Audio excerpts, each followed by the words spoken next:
Hello, fellow citizens. I'm Brittany, and this is Notes on Politics. I wanted to come and talk to you about some of the candidates who are running for the 2024 presidential election. We hear so much about President Joe Biden, we hear so much about former President Donald Trump, but I don't feel that we hear enough about the platform issues and the other information that we need to make educated decisions when we go vote in November when it comes to the other candidates. So that's what I want to talk to you about today. So there's a total of 12 candidates running for representing the three different parties. There's the Democrats, there's the Republicans, and then there's three candidates from independent parties.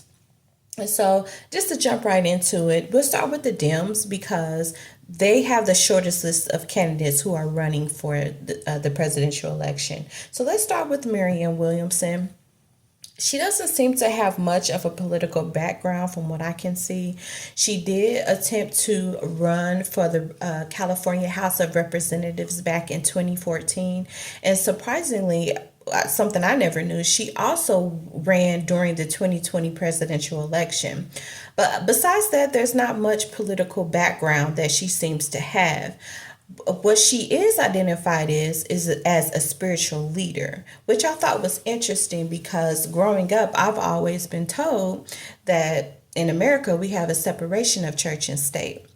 But here we have a leader who is leading first with the identity of their spiritual values and their spiritual beliefs, which I think is quite interesting because it also seems that her platform issues are built on top of that.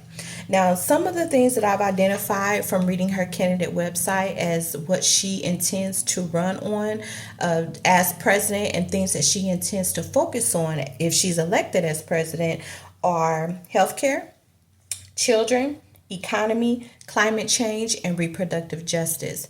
Now, a couple of those issues stood out to me as I was reading them because of her philosophy on them. Regarding the healthcare, she has something called the whole healthcare plan, and one of the aspects of that is her working with the FDA to ensure that Americans have access to food that and water that is toxin free. And she also wants to put this into the schools. But another aspect of that plan that I thought was really interesting was her advocating for gun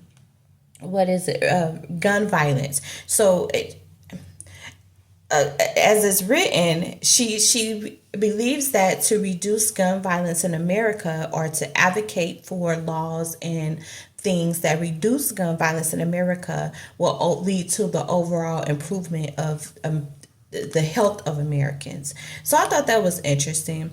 And another thing when it comes to children, she seems to be really focused around education. So when it comes to education, or quote, what she calls a high caliber education, this is something that she wants to see push more in the public school system. But she doesn't really go into detail about how she would advocate or how she would encourage that as president. However, something I thought was really interesting that she tapped onto that was lowering the voting age from 18 to 16. And I from what she was saying on her website, it seems that she believes that by educating children properly, then they would then become adept enough to be able to make certain life decisions or world decisions, such as what is necessary. They would have the education that they would need to be able to make the kind of decisions that the educated decisions you should be making when you go and vote. And so I thought that was quite interesting. I don't know what you think about, but you tell me down below. But other than that, I don't have really much political background for Miss Marianne Williamson. So as the time goes on, I'm hoping that we can get more information. Now, the next person from the Democratic Party is Mr. Dean Phillips. Now, this guy has a little bit of skin in the game. He is the representative for the 3rd District of Minnesota, or he's been elected as the representative for the 3rd District of Minnesota. I believe it was 3 times it said. He is a Gold Star child. He had a father who was a veteran in the Vietnam War. And he's also known for being a bipartisan kind of candidate. So he's willing to work across the aisle to get things done.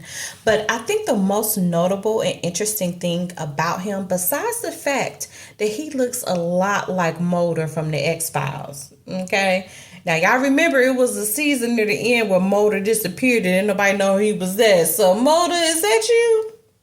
Blink 3 times if that's you, okay?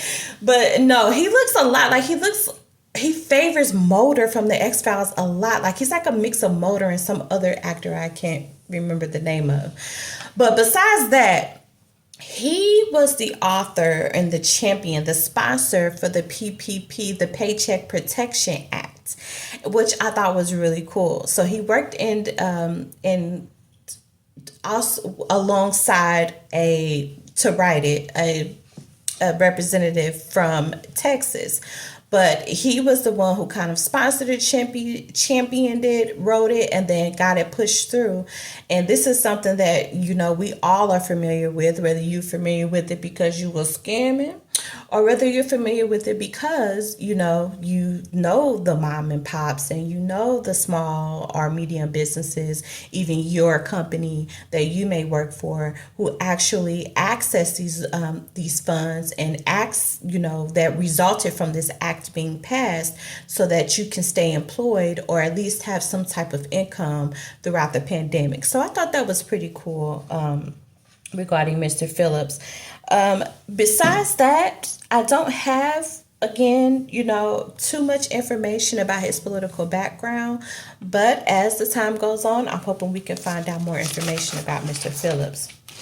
Now, let's move on to the Republicans. And I want to start first with Miss Nimrata Haley, also known as Nikki Haley.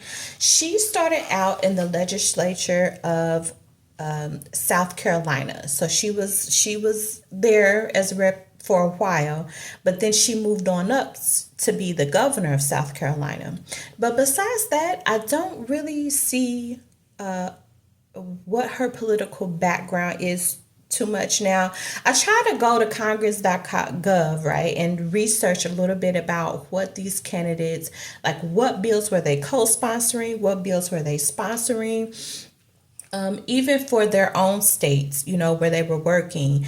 What were they working alongside across the aisle for, or what were they working to push?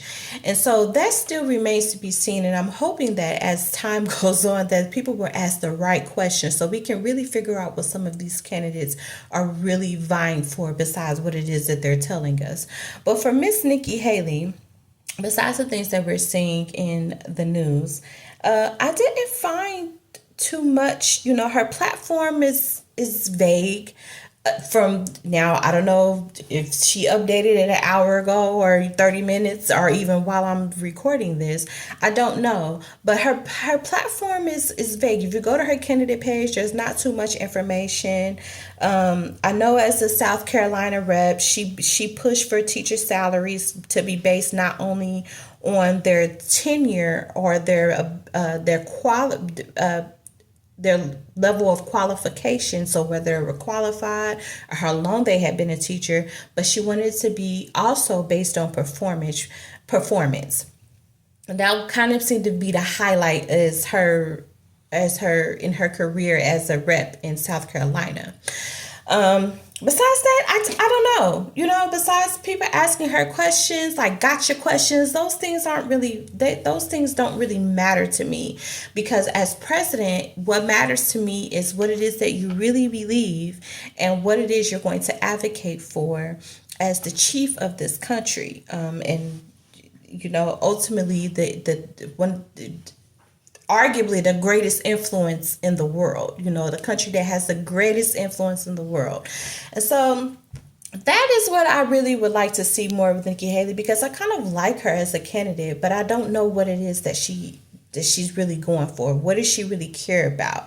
I don't want to hear what you say. I want you to write it down somewhere where I can read it so I can hold you accountable for it if you don't maintain it, if you're elected as president later. But it's something I did think was kind of interesting was that while she was governor, even though I couldn't find what I felt would be a reason why, she was elected to be one of Time Magazine's 100 most influential people. Okay, you go look it up for yourself. You read it. Tell me what you think about it. But also, there was a case that she advocated for on the side of the plaintiffs. Was it the plaintiffs? No, no, no. The defendants. Well, it depends on because. Okay, so there's this case. The case is called Adoptive Couple versus Baby Girl. If you get a chance, go read that. And I thought it was quite interesting the role that she played in that case. It was a small role, but it was an important role. And the case is actually kind of sad. It was about an Indian man. He got with a woman. They end up breaking up. He seemed to be absent for some time or some point. There was some miscommunication between he and the mother. The mother ended up giving the baby up for adoption.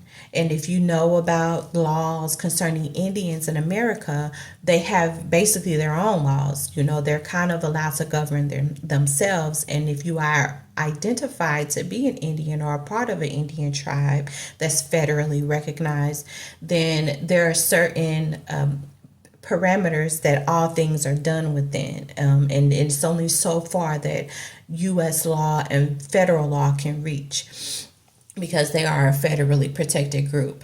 And so how it played out, I just thought it was an interesting read if you're into case law and knowing those kind of things. But she played an interesting role in that. And I just think that, it's important to understand how these candidates have shown up before they decided to become the president of the United States of America. And I felt like that case gave a little bit of insight about Miss Haley. But again, go read it for yourself. You be the judge.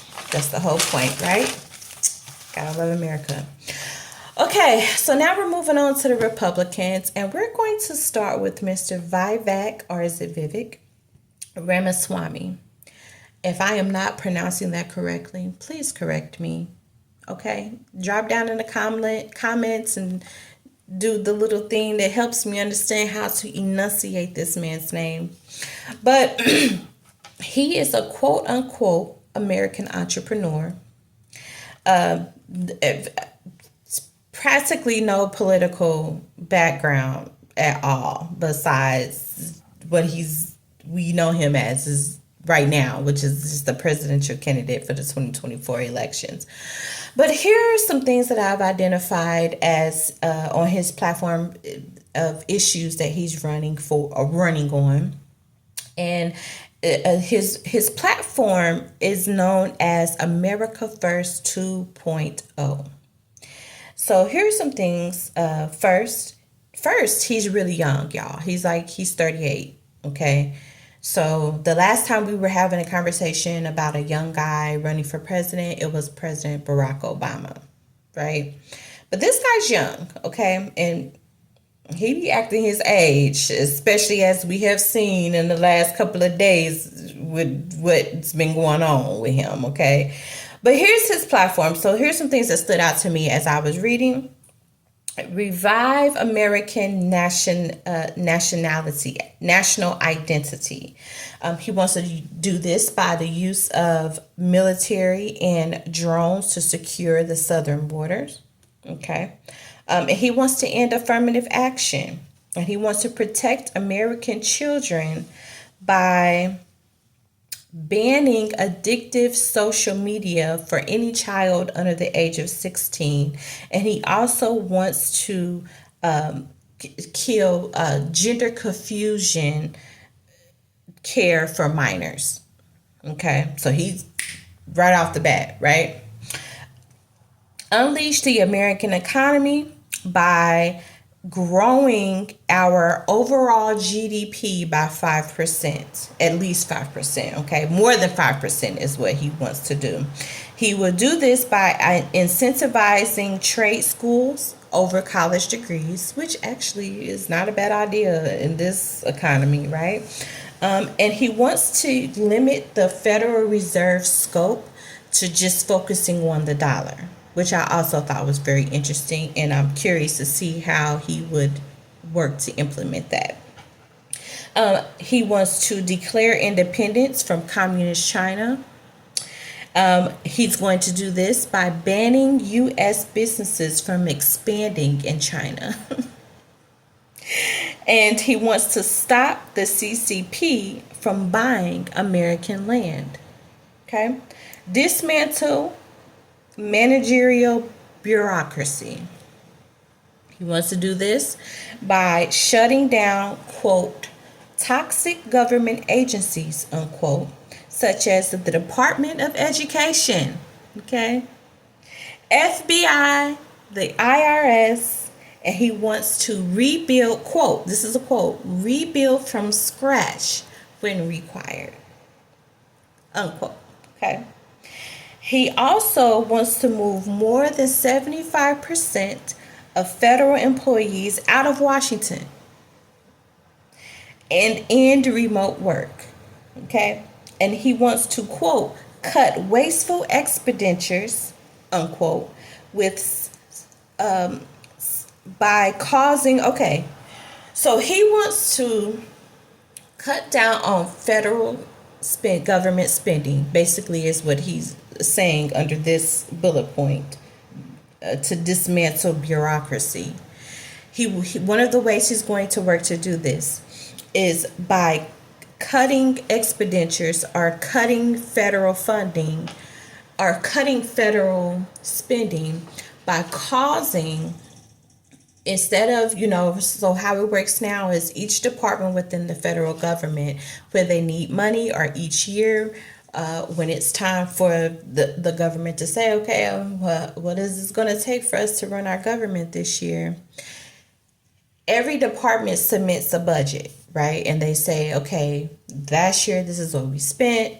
This is what we're projecting that we need for this year. Mr. Ramaswamy has decided that he wants to cut down on spending by forcing every department to submit their budgets up to the White House. So submit them to the president, right? And then the president, I'm assuming, is going to decide yay, yay, nay, no, no, no, no. And then what is decided as a yay is submitted to Congress, okay, to approve for funding.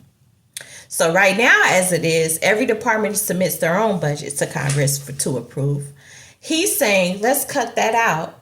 Everybody submitted to the president, and then the president was to submit it to Congress to approve. Now, outside of these things I've just stated to you, there's not too much there with Mr. Ramaswamy. Now, in my opinion, him as a candidate, he's too much. It's like he wants to be the Indian version of Donald Trump. And that's what I don't like. Because, Donald Trump is Donald Trump, right? But he's Donald Trump authentically. He's Donald Trump authentically. And I feel as if Mr. Ramaswamy is playing like a character role. Even the platform issues that he's running on, they seem to all be kind of, GOP talking points. What is the media has said are GOP talking points. He's using certain keywords like America First and, what else? China, just China alone, right? In my Donald Trump voice, China, I don't know how to do a Donald Trump voice, but it's certain things he's saying that is just very, very reminiscent of the Trump era of politics. And not only of that, but it's like he's just a character. That's just what I get. He's a character. He's playing a role. To me, I get the vibe that he's looking at becoming president of the United States as a CEO position of a large or major corporation that he's trying to work for. And that doesn't sit too well with me. I don't see any depth in his platform, and that's what bothers me, because he's an American entrepreneur, but what else? What political savvy do you have? Because, if what I've seen you do, which is get in your car and break down and start, they're just trying to stop you, that's, as the president of an entire country, you gotta have a little tougher skin than that. And I don't know if Mr. Ramaswamy can make the cut, but what I do appreciate is his audacity. Okay. So I don't know. Again, you be the judge. You tell me. That's the whole point, right? Gotta love America. Okay. There was so much more about Mr. Ramaswamy, but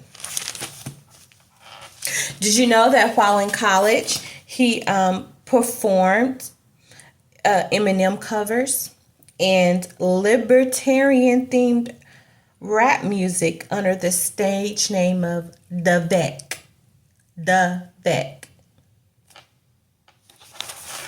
So there's that. There's that. Okay, moving on to the next representative, we have Mr. Asa Hutchinson. Okay, representing the Republicans.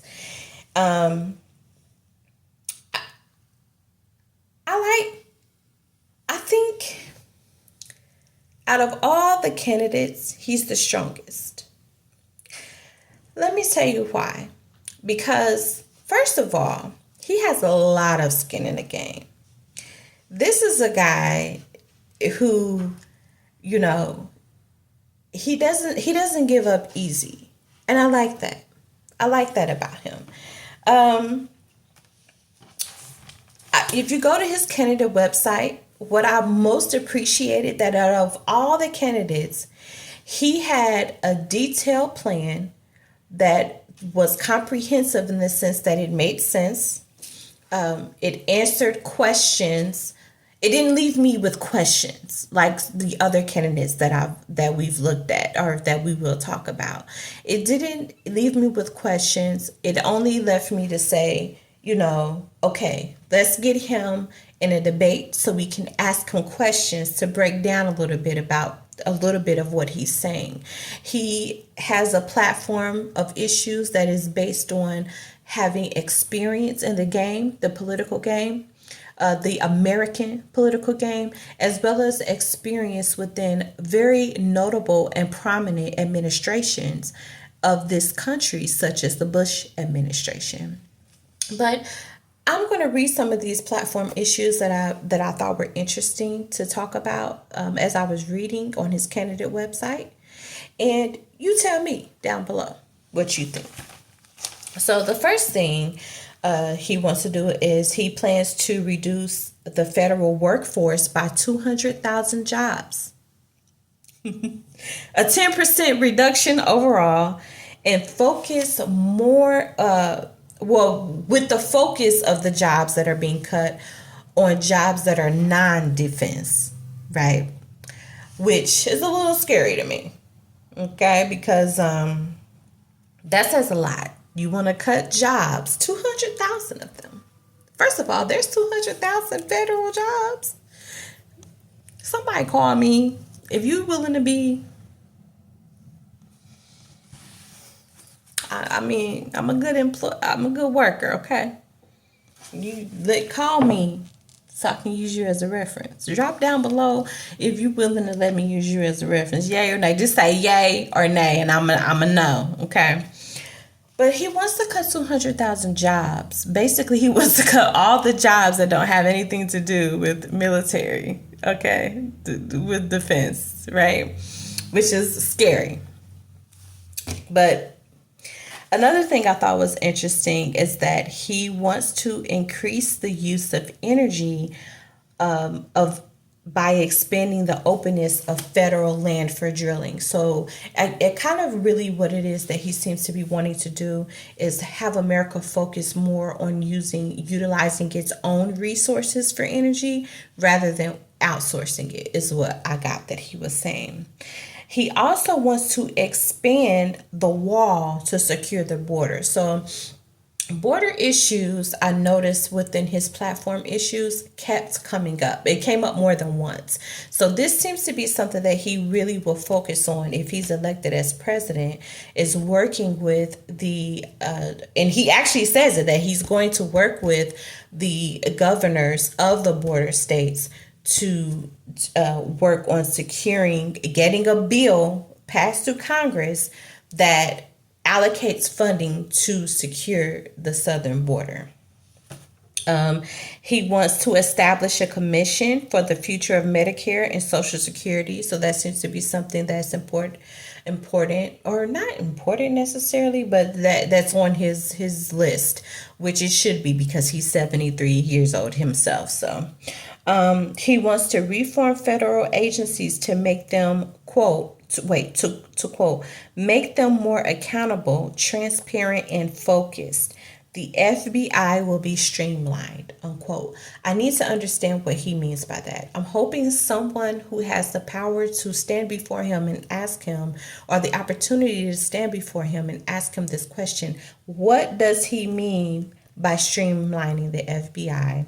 What does he mean by reforming federal agencies? I need details. We all need details.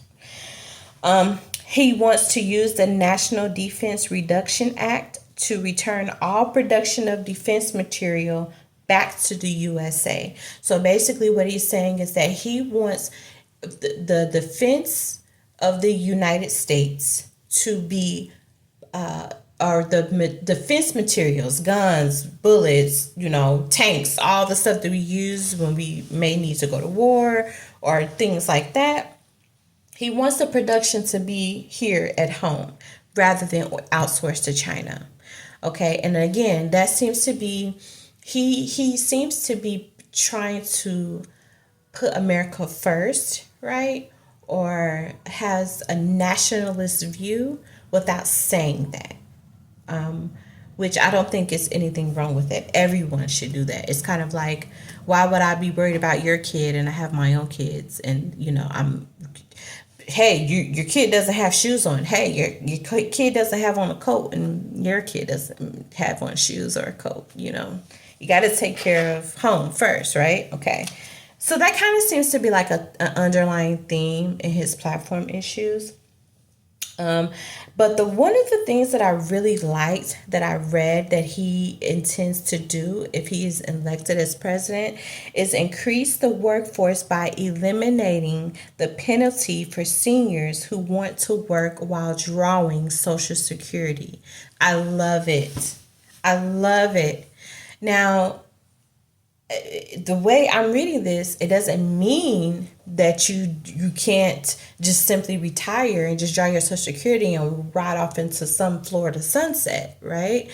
But I like this because I don't think Social Security shouldn't be something that ever should be a penalty on the people who are drawing it, right? I did have a conversation. I've had more than one conversation actually with seniors who, they're still able-bodied, they're still vigorous, but in this economy, they still have to do some level of work if they want to be able to enjoy or even just to live basically at this point, right? But they're limited in the work that they can do or the opportunities that they can take because of them drawing Social Security, or they have to draw Social Security early because they can't afford, you see. And we know that age discrimination is a thing. So I when it comes to employment, so I like this. I really, really like this thing here. It's very thought forward is what I'll say. It's very, he understands the dynamic of what it means to be a senior citizen in today's America, and I like that. I really like that. Overall, he has a lot of skin in the game. This is what I like about this candidate, and this is why I feel at this point he's the strongest. He's the strongest candidate of those who are running. Okay, President Biden, don't take it personal, right? But I think out of the ones who are running or who are vying to become president, he's the strongest candidate of them all, because I can tell that he has a lot of experience and he is running on platform issues that are based on a certain understanding and knowledge.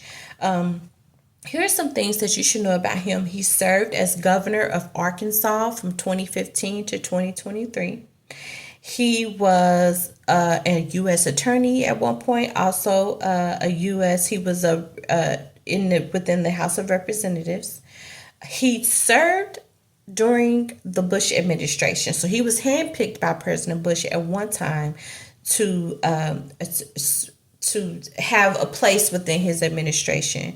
He served as vice chair, then chair of the National Governors Association twice. So twice he's served within the National Governors Association. So he has a lot of leadership experience as well.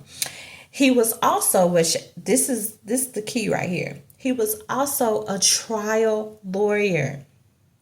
Okay, anyone with legal experience, okay, knows that trial lawyers are the gold standard of lawyers, okay? Because to be a trial lawyer and to go to trial often means that you have to, number one, have an understanding of the human psyche. You have to know how to be diplomatic. You have to know how to argue. You have to have the gift of gab. You have to have the gift of persuasion. All things that I think are really important for any leader of a country to have, okay? Or any leader to have in general, right? But he was a trial lawyer, and he was able, this gift of gab that he had to have as a trial lawyer enabled him to be able to negotiate or talk down an extremist group, what was identified as an extremist group. So there was the FBI, there was this extremist group in Texas, and he was able to come in and act as like a negotiator to get them to kind of relinquish their weapons, to stand down. They all got arrested, but after that, but he came in and acted as a negotiator in something that apparently, if you read it, was very intense. It was a very intense situation. So I thought that was pretty cool, right? He's also a successful businessman. And I like the fact that he doesn't appear to be a quitter. So here's some notes that I wrote that I want you to know.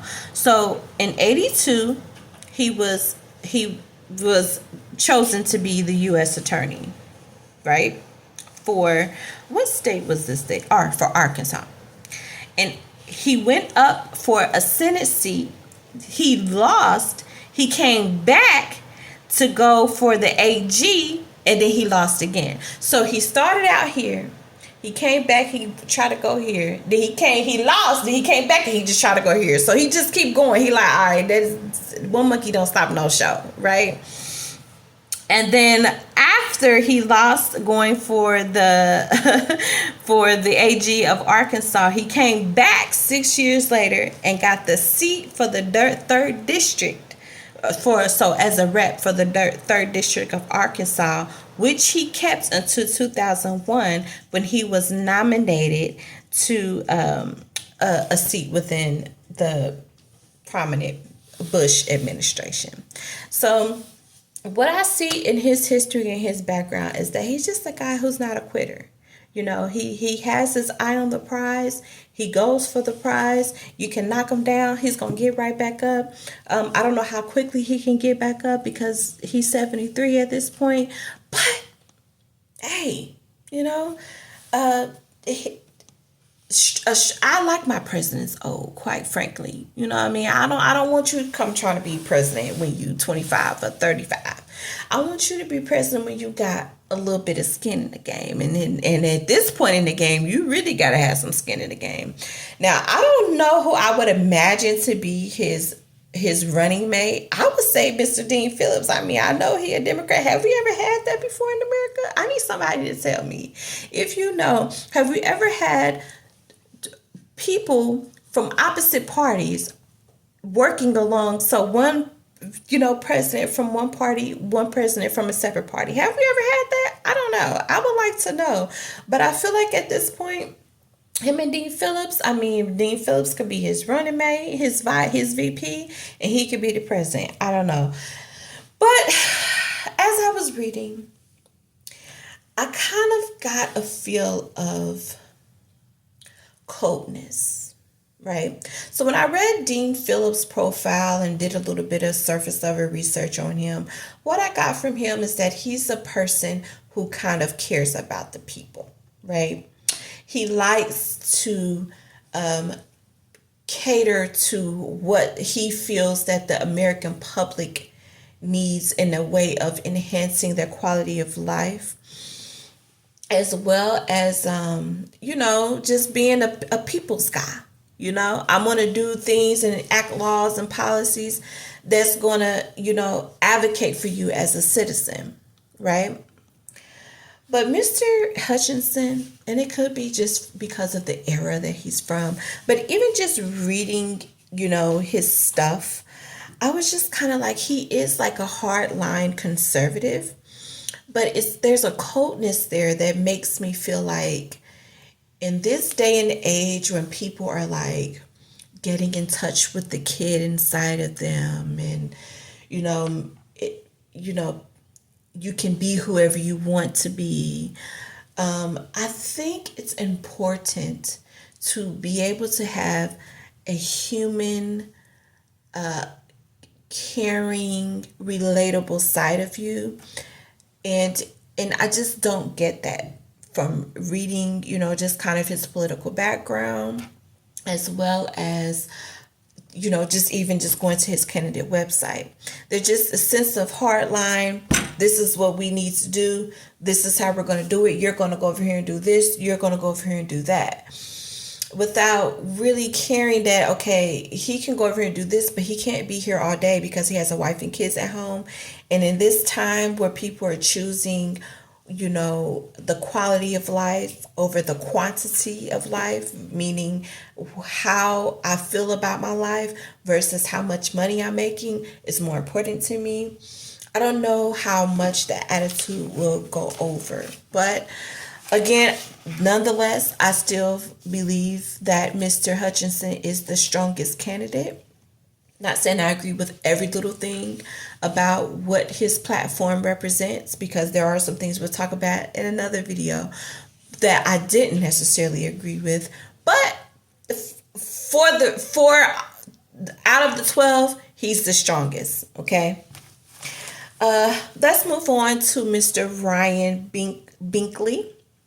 Now, here we have another interesting candidate. This man is a pastor. This man is the pastor of a church in Richardson, Texas. Shout out Richardson, okay? We have a candidate who is running. I mean, again, first and foremost, he is a pastor, right? He's also the CEO of Generational Group, which is a company based in Texas. Never heard of it, though. He got his master's from SMU. I know him, SMU. And I think besides that, he doesn't have really any political background. But there are some things that are interesting about him. Now, when it comes to his platform issues, he does talk about securing the borders while also providing a comprehensible plan to work with the immigrants who are here legally. I would like to know a little bit more about that and what he means by that. His plan or his platform issues were, but as I was reading, it was very heavy on the border security thing. So apparently, if he's elected as president, that's going to be his focus. Okay. there were several, there were several points of his platform issues that I read it just led back to him wanting to focus on border security. Um, Something I thought was interesting is that he talks about wanting to create, quote, a culture of adoption in America, unquote. Um, he says that there are more than 200,000 children stuck in the foster care system. But I thought it was weird because, like, he says that, but then he adopted a daughter and he adopted her outside of America. So his adopted child is not an American child. So I saw a little bit of a contradiction there. But overall, there wasn't really much information about him that I felt really stood out, or really gave me insight to how he would do as president if he were elected. His Wikipedia page, which I thought was kind of ghetto, because like, how you gonna be running for president and like your Wikipedia page is whack? Like, of course we know Wikipedia should not be a prominent or primary source for anything, right? But it's like, if I just want to know something generally or get an idea about something, I'll go to the Wikipedia.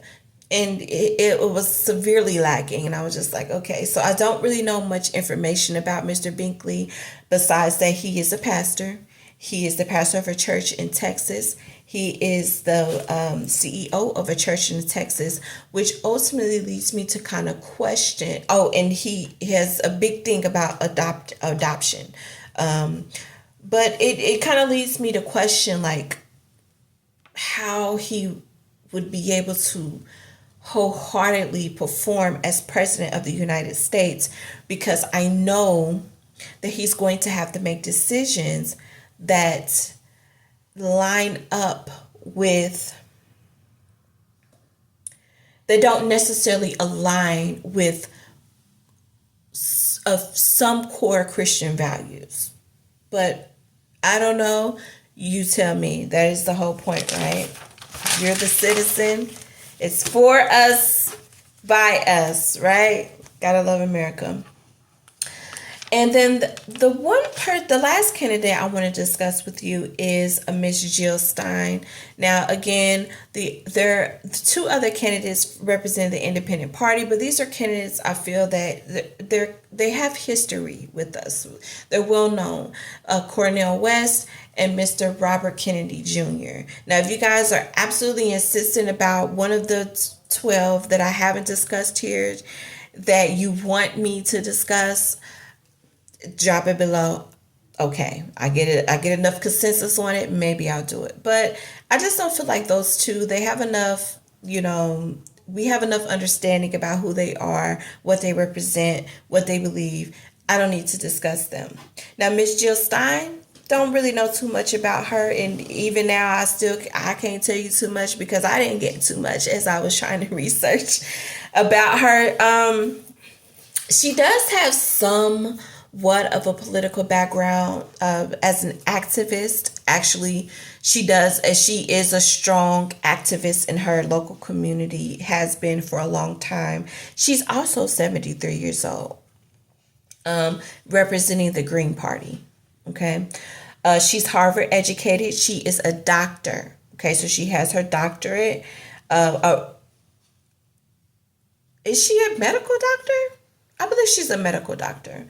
But she is a, quote, an organizer for people, planet, and peace, unquote. Got that from her website. Now, here's a few of the things that I pulled from her, just from the website and just from trying to do some research about her, about what her platform issues are, what she believes.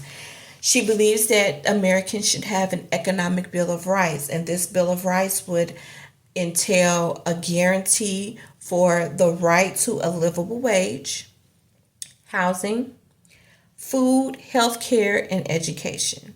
Okay. Investment into green jobs, or jobs that are within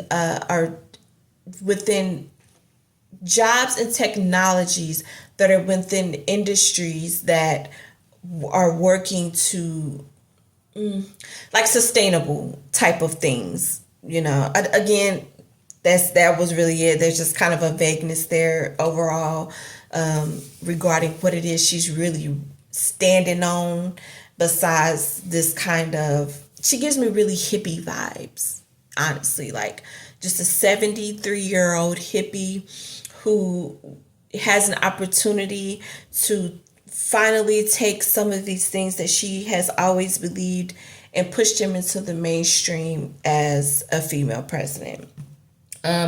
Equality is something that is her platform, that is important to her as a platform issue, and peace and global human rights, which again, I would really like someone to hone in on what she means by that, because that's kind of a vague and broad description of a platform issue.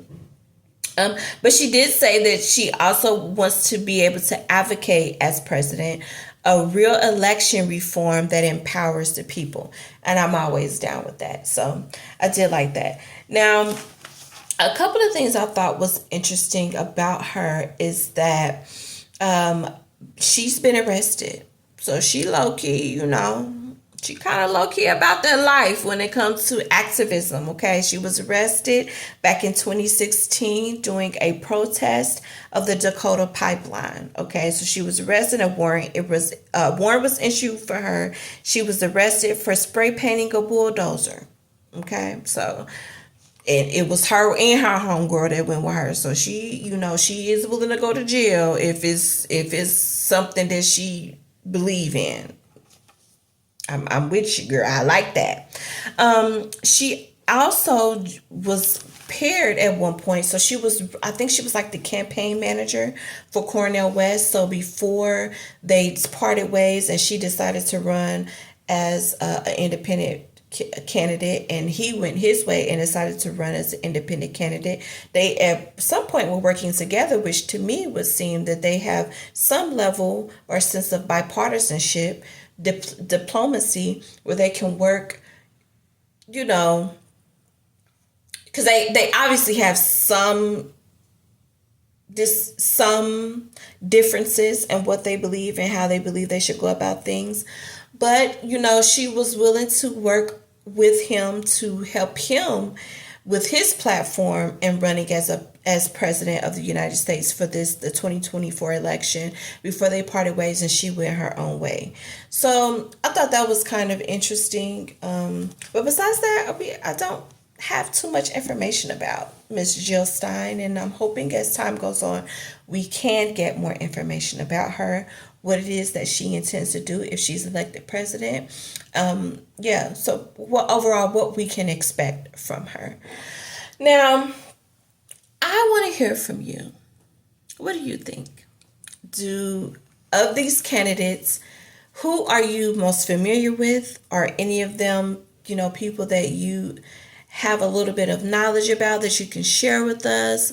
Inquiring minds want to know, because sometimes we have to act as our own medium to ask the right questions, or to even just share information that, we're not getting anywhere else. So drop down below and tell me what you think. I want to hear from you. Until next time, I plan on coming back, and I want to be able to talk more about these candidates and what it is they believe. But until we can get some more debates going, some more questions asked, more interviews happening, I just don't see how much more. I don't see how they could stand out to be stronger outside of the drama that is created in the media for them to disqualify them. But again, it's all about what you think. So that is all for this video. I appreciate you listening, and until next time, make sure to hold the line.